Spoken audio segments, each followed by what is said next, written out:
ज्योति सिंह और आप देख रहे हैं सक्सेस पथ। आज की इस वीडियो में हम बिल्डिंग मटेरियल के जो सेकंड चैप्टर हम पढ़ रहे हैं सीमेंट का, इसके हम नेक्स्ट पार्ट को कवर करेंगे। नेक्स्ट जो टॉपिक है उसको हम कंप्लीट करेंगे। पिछले वीडियो में हमने लास्ट टॉपिक देखा था ingredients of ordinary Portland cement. तो यदि आपने पीछे की वीडियो नहीं देखी है तो बिल्डिंग मटेरियल के प्लेलिस्ट से जाके आप पीछे की वीडियो देख सकते हैं। तो चलिए स्टार्ट करते हैं। आज का हमारा टॉपिक है प्रोडक्शन ऑफ सीमेंट, सीमेंट का उत्पादन। सीमेंट उत्पादन के दो मेथड होते हैं। एक हमारा होता है वेट प्रोसेस यानी कि गीली विधि, दूसरा हमारा होता है ड्राई प्रोसेस यानी कि सूखी विधि। तो सबसे पहले हम वेट प्रोसेस के बारे में जानेंगे, उसके बाद हम ड्राई प्रोसेस के बारे में जानेंगे। और ये जो आपका टॉपिक है मोस्ट इम्पॉर्टेंट है। इसमें से एक मेथड आपसे ज़रूर एग्जाम में पूछ लिया जाता है, बार बार पूछा जाता है, तो इसको आप ज़रूर याद रखें। इन दोनों में बहुत थोड़ा सा डिफरेंस है, उसको हम याद रखेंगे। अगर एक प्रोसेस के बारे में आपको पता है तो दूसरे प्रोसेस के बारे में आप आसानी से लिख सकते हैं। तो चलिए देखते हैं। फर्स्ट हमारा है वेट प्रोसेस। OPC 33 ग्रेड के लिए ही हम ये पढ़ रहे हैं। इसमें हमारे दो मेन इंग्रेडिएंट्स होते हैं। एक हमारा है आर्जिलिशियस मटेरियल यानी कि मृत्तिकामय पदार्थ, जिसमें हम क्ले लेते हैं 35% तक।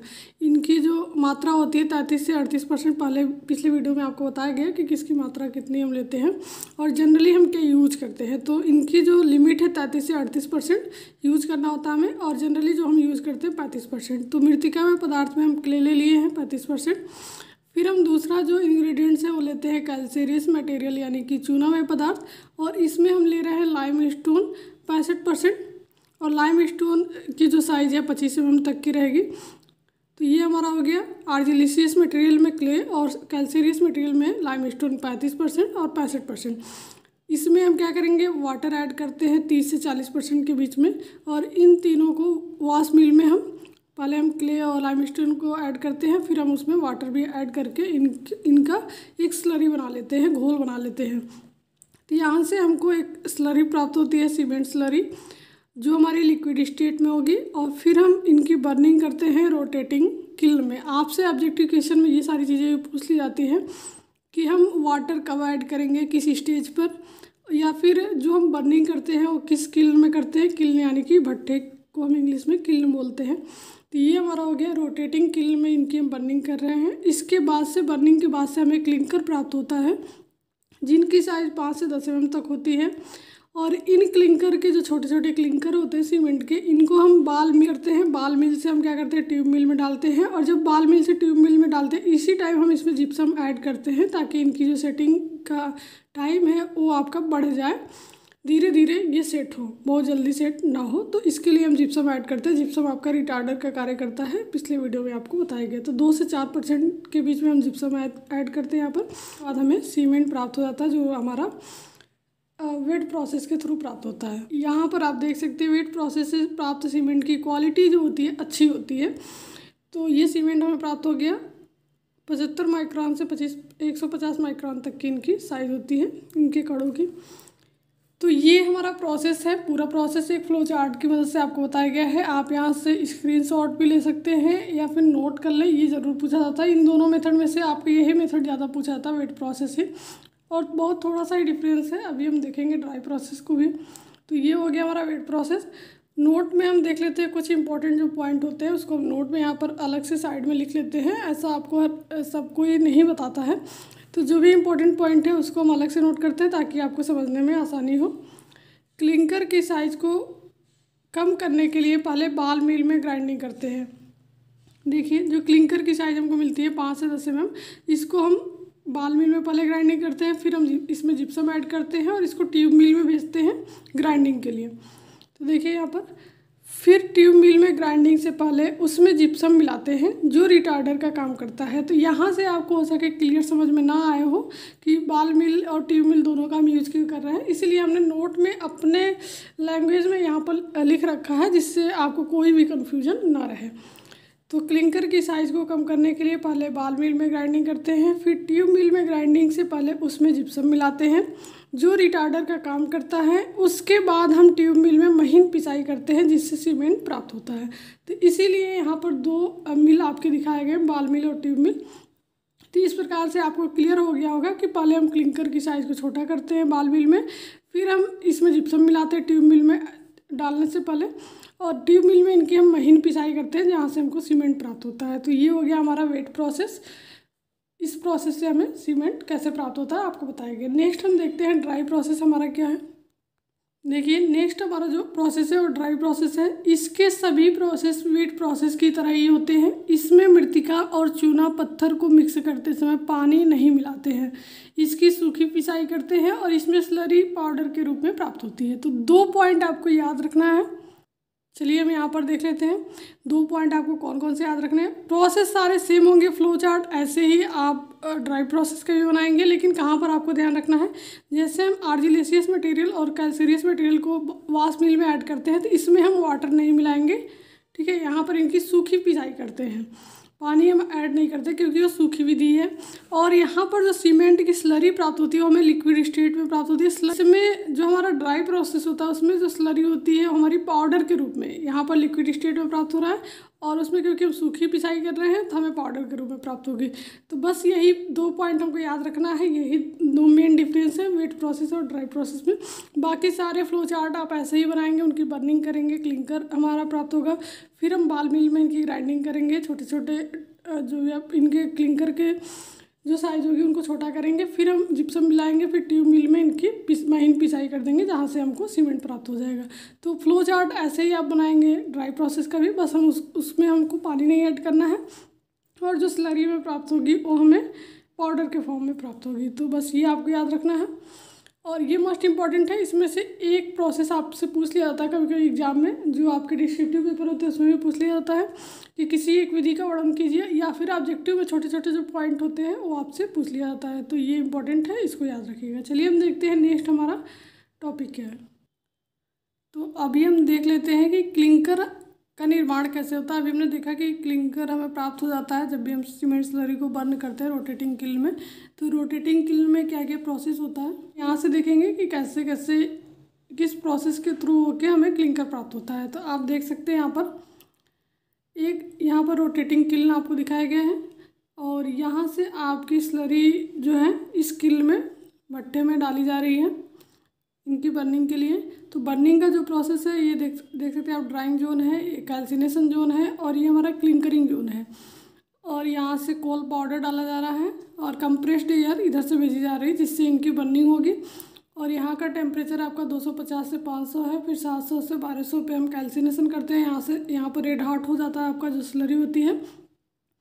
और फिर यहाँ पर जो आपका क्लिंकरिंग जोन है इसमें टेम्परेचर 1000 से 1500 होता है, जिसमें हमारी जो स्लरी होती है वो लिक्विड स्टेट में रहती है, और फिर हमें यहाँ से क्लिंकर प्राप्त होता है। तो क्लिंकर के जो छोटे छोटे कण होते हैं वो यहाँ से प्राप्त होते हैं, तो यहाँ से क्लिंकर हम बाहर निकाल लेते हैं।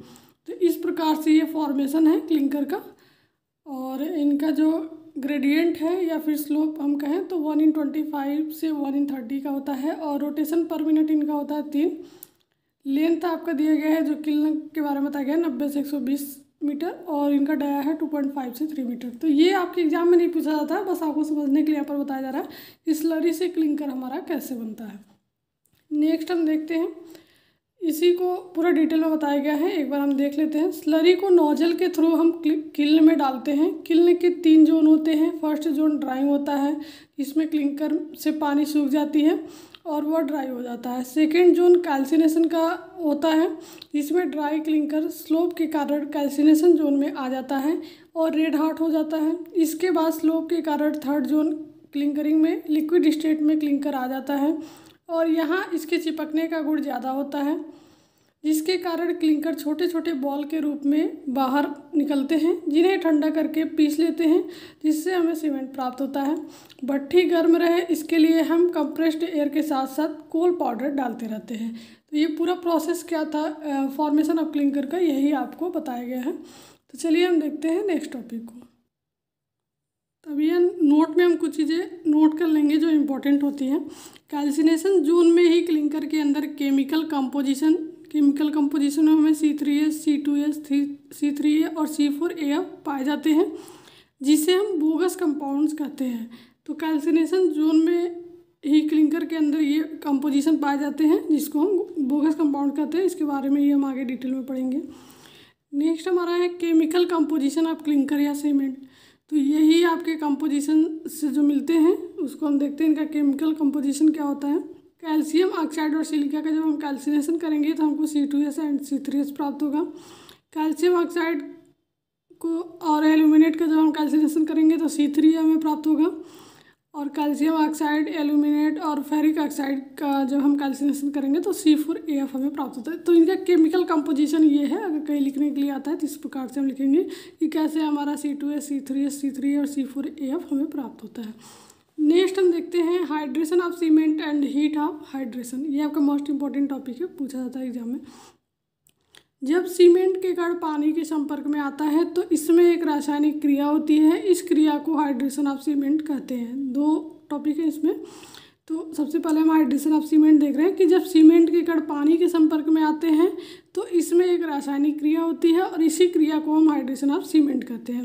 दूसरा हम देखते हैं, और इस क्रिया के दौरान जो ऊष्मा बाहर निकलती है उस प्रोसेस को हम हीट ऑफ हाइड्रेशन करते हैं। क्योंकि ये दोनों एक दूसरे से रिलेटेड है, इसीलिए एक ही साथ इसको बताया जा रहा है कि जब सीमेंट आपका पानी के संपर्क में आता है तो उसमें एक रासायनिक क्रिया होती है और इसी प्रोसेस को हम हाइड्रेशन ऑफ सीमेंट बोलते हैं। और इसी दौरान जो ये प्रोसेस हो रहा है हाइड्रेशन ऑफ सीमेंट का, इसी दौरान जब हमारी ऊष्मा बाहर निकलती है तो उस प्रोसेस को हम हीट ऑफ हाइड्रेशन कहते हैं। तो ये हो गया आपका।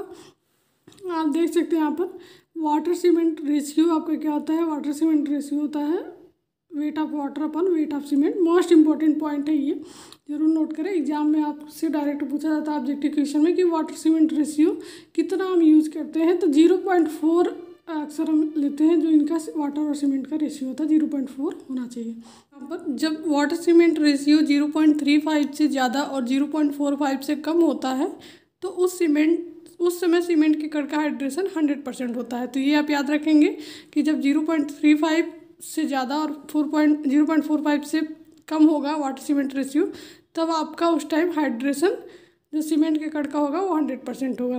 दूसरा पॉइंट हम देख लेते हैं, वाटर सीमेंट रेशियो जब आपका 0.45 से अधिक होगा तो पानी मिलाने पर सीमेंट की सतह पर ब्लीडिंग होने लगती है। तो ये आपका मेन पॉइंट है, इसको याद रखेंगे कि जब 0.45 से अधिक होगा तब हम जब पानी मिलाएंगे तो सीमेंट की जो सतह पर क्या होता है, ब्लीडिंग होने लगती है। नेक्स्ट हम देखते हैं बोगस कंपाउंड्स क्या होते हैं। OPC 33 ग्रेड के लिए हम देख रहे हैं, एक यहाँ पर आपके कॉलम बने हुए हैं। फर्स्ट कॉलम में बोगस कंपाउंड के नाम दिए हुए हैं, सेकंड में आपके सिंबल और केमिकल फार्मूला दिया गया है, थर्ड में हमारा परसेंटेज रेंज है और फोर्थ में हमारा जो परसेंटेज हम जनरली यूज करते हैं वो दिया गया है, और लास्ट हमारा है हीट ऑफ हाइड्रेशन जूल पर ग्राम में। तो ये भी आपका पूछ लिया जाता है हीट ऑफ हाइड्रेशन। तो चलिए हम देखते हैं। सबसे पहला हमारा है ट्राई कैल्शियम सिलिकेट, जिसको हम C3S से डिनोट करते हैं और इसको हम एलाइट के नाम से भी जानते हैं। इसका केमिकल फार्मूला है 3CaO × SiO2। इसमें जो परसेंटेज रेंज है बोगस कंपाउंड का 25 से 50% है और जनरली हम यूज़ करते हैं 42%, और इनका हीट ऑफ हाइड्रेशन है 500 जूल पर ग्राम। तो ये एक टेबल आपका इंपॉर्टेंट है, एक टेबल में आप सारी चीज़ें एक साथ देख सकते हैं। दूसरा हमारा है bogus compound die calcium silicate, जिसको हम C2S से डिनोट करते हैं और इसको हम बेलाइट के नाम से भी जानते हैं। इसका केमिकल फार्मूला है 2CaO × SiO2। 25 से 40% इनकी रेंज है और 32% हम जनरली यूज करते हैं। इनका हीट ऑफ हाइड्रेशन 260 जूल पर ग्राम है। थर्ड हमारा है ट्राई कैल्शियम एल्यूमिनेट, C3A से इनको डिनोट करते हैं, इनको हम सेलाइट के नाम से जानते हैं। 3CaO × Al2O3 इनका केमिकल फार्मूला है। 5 से 11% इनकी परसेंट रेंज है और 10.5% हम यूज़ करते हैं। 865 जूल पर ग्राम इनका हीट ऑफ हाइड्रेशन है। फोर्थ हमारा है टेट्रा कैल्शियम एल्यूमिनो फेराइट, इसको हम C4AF से डिनोट करते हैं, फेलाइट के नाम से इसको जानते हैं। 4CaO × Al2O3 × Fe2O3 इसका केमिकल फार्मूला है। 8 से 14% इनकी रेंज है और 9% हम यूज़ करते हैं। 420 जूल पर ग्राम इनका हीट ऑफ हाइड्रेशन है।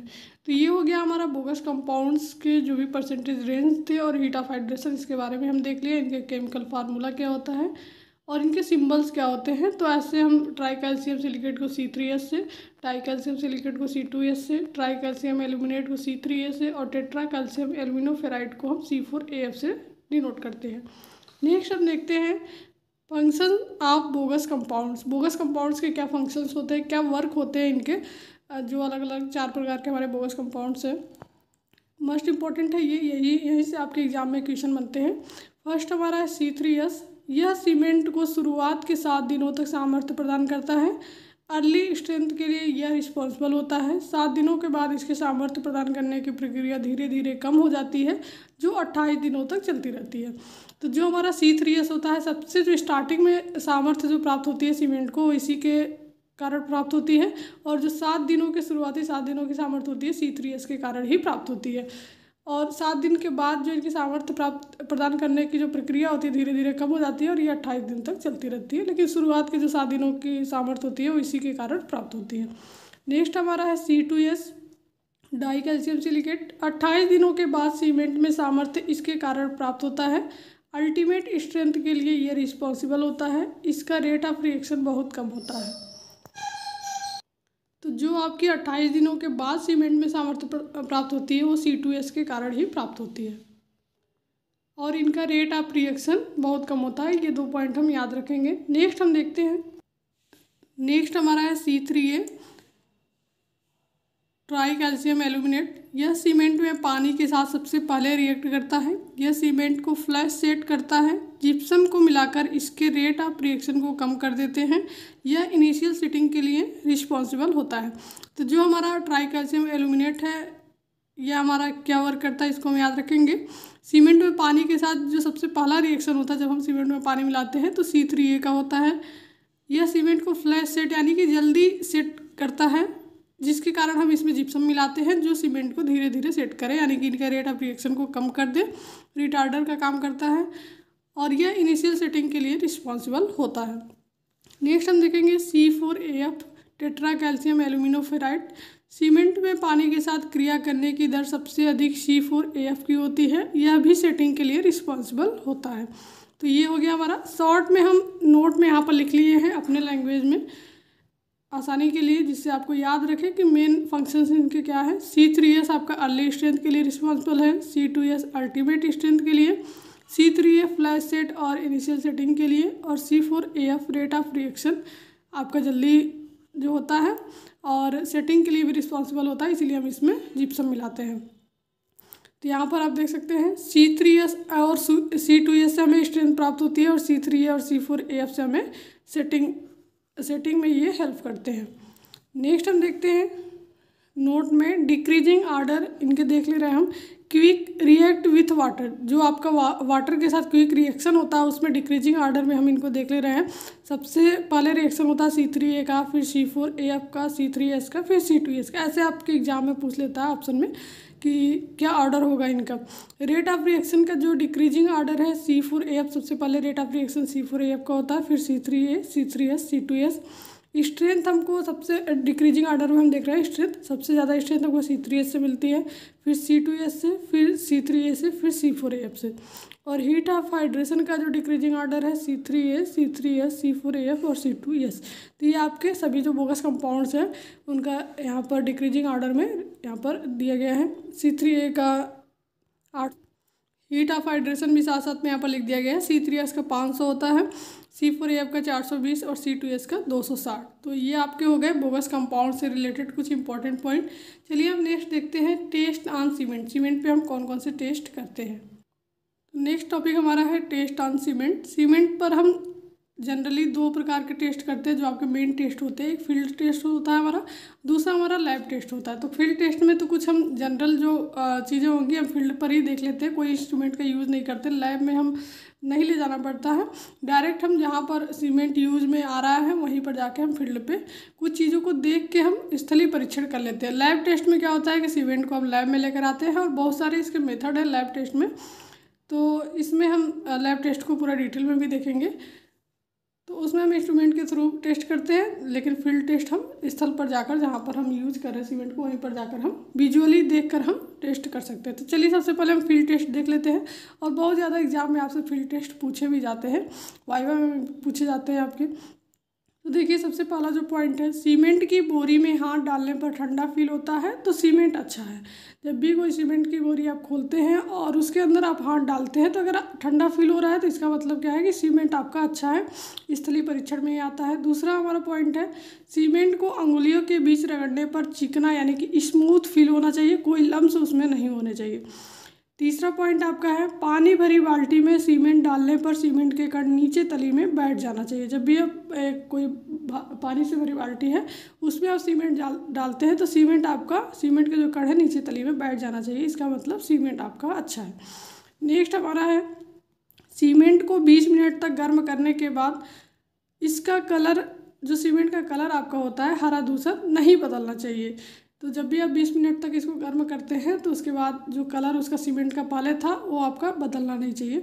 सीमेंट की बोरी में यदि कुछ लम्स हैं यानी कि ढेले हैं तो उन्हें हाथ से दबाने पर टूट जाना चाहिए। अगर वो नहीं टूटते हैं, बहुत हार्ड हो गए हैं, तो इसका मतलब सीमेंट आपका ख़राब है। अगर टूट जाते हैं तो इसका मतलब सीमेंट आपका अच्छा है। तो ये आपके फील्ड टेस्ट है जो बार बार पूछे जाते हैं, इसको आप याद रखें। डायरेक्ट हम स्थल पर परीक्षण कर सकते हैं।